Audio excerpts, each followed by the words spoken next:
കശുവണ്ടി വികസന കോർപ്പറേഷൻ അഴിമതി കേസിലെ കോടതിയലക്ഷ്യ നടപടിയുടെ ഭാഗമായി വ്യവസായ വകുപ്പ് additional chief secretary APM Mohammed Hanish ഹൈക്കോടതിയിൽ നേരിട്ട് ഹാജരായി. കൂടുതൽ വിവരങ്ങളുമായി വിഷ്ണു സുരേഷ് ചേരുന്നു കൊച്ചിയിൽ നിന്ന്. വിഷ്ണു, അവസാനം ഇനി അങ്ങനെ കോടതിയിൽ ഹാജരായി, കോടതിയിൽ അന്ത്യശാസനം ഉണ്ടായിരുന്നു, അപ്പോൾ അതൊക്കെ ഒഴിഞ്ഞു എന്ന് വേണമെങ്കിൽ കരുതാം അല്ലേ?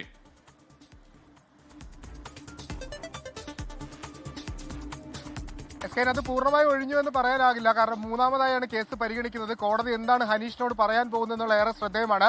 കഴിഞ്ഞ ദിവസങ്ങളിലൊക്കെ ഈ കേസ് പരിഗണിച്ച ഘട്ടത്തിൽ ജസ്റ്റിസ് A ബദറുദ്ദീന്റെ ഭാഗത്ത് നിന്ന് അതിരൂക്ഷ വിമർശനം മുഹമ്മദ് ഹനീഷിനെതിരെ ഉണ്ടായിരുന്നു. പ്രത്യേകിച്ച് പ്രോസിക്യൂഷൻ അനുമതി നൽകണമെന്ന് കോടതി ആവശ്യപ്പെട്ടിട്ട് 3 തവണയും അഴിമതി നടന്നിട്ടില്ല എന്ന സത്യവാങ്മൂലം നൽകിയിരുന്നു. അതിന് പിന്നാലെയാണ് കോടതി അലക്ഷ്യം മുഹമ്മദ് ഹനീഷിനെതിരെ എടുത്തത്.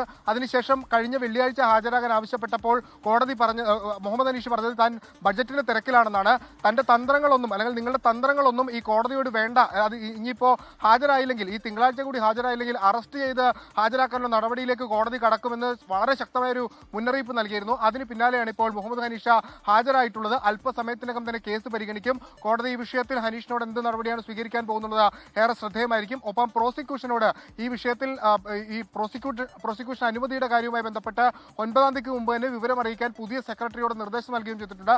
അക്കാര്യത്തിൽ ഒരുപക്ഷെ ഇന്ന് സർക്കാർ നിലപാട് കോടതി അറിയിക്കാനുള്ള സാധ്യതയുണ്ട്. എന്തായാലും മുഹമ്മദ് ഹനീഷ കോടതിയിൽ കൃത്യം 10:10 കൂടി തന്നെ ഹാജരായിട്ടുണ്ട്. SK. Okay, thank you. Vishnu സുരേഷാണ് വിവരങ്ങൾ നൽകിയത്.